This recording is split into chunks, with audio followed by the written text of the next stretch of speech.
Hello, I'm Darrell Crow. I'm Joe Kaczynski. Hi, everybody. And we're back here for another week of answering your questions. Joe, I understand we have quite a few this week. We have two. And I think this is great. Let's get started. Why don't I ask you the question? That would help to get an answer. Well, the first one's from Joanne. You didn't put the quarter in my pocket. Oh, it's the check's in the mail. Okay. Questions from Joanne. Darrell, if I buy inexpensive canvas that doesn't say whether or not it's double primed, can I use 2 coats of gesso to prime it? Absolutely. If a canvas you buy, whether it's inexpensive or expensive, does not say that it is double primed, then you must assume that it is not. And coating it with 2 coats of gesso is a great first step.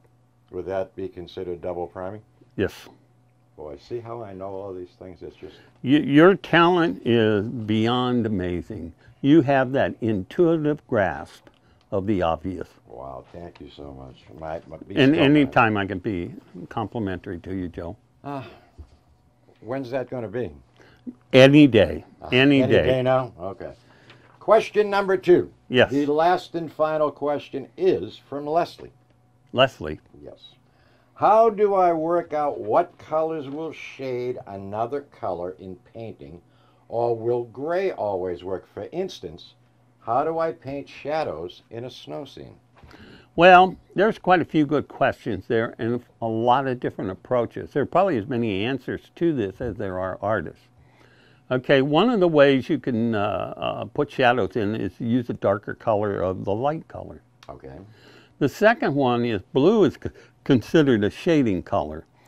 So you can use a shade of blue, and this works especially well in snow, where what I like to do is I'll paint where I'm going to put the snow, I'll paint it blue to begin with. Ah, okay. And then I layer white over the areas I do not want shaded, and then blend their borders.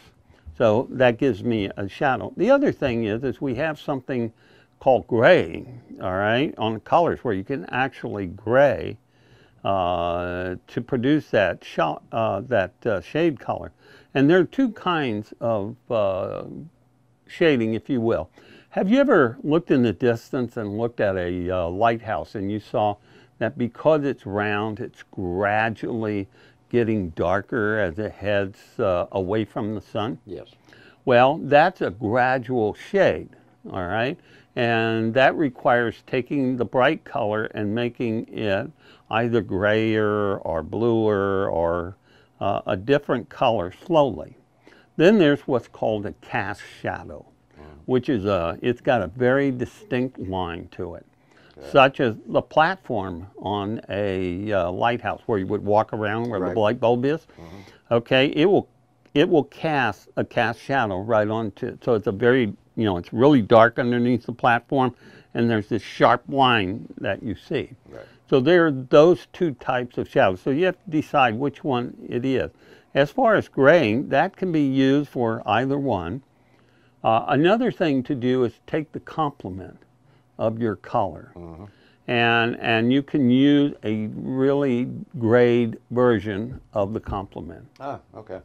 Okay, so like the complement of green is orange, but if you take a grayed version of orange, it could be the perfect shadow color. Wonderful. That's good. So that's kind of the rule, and it just all depends on what you're trying to paint.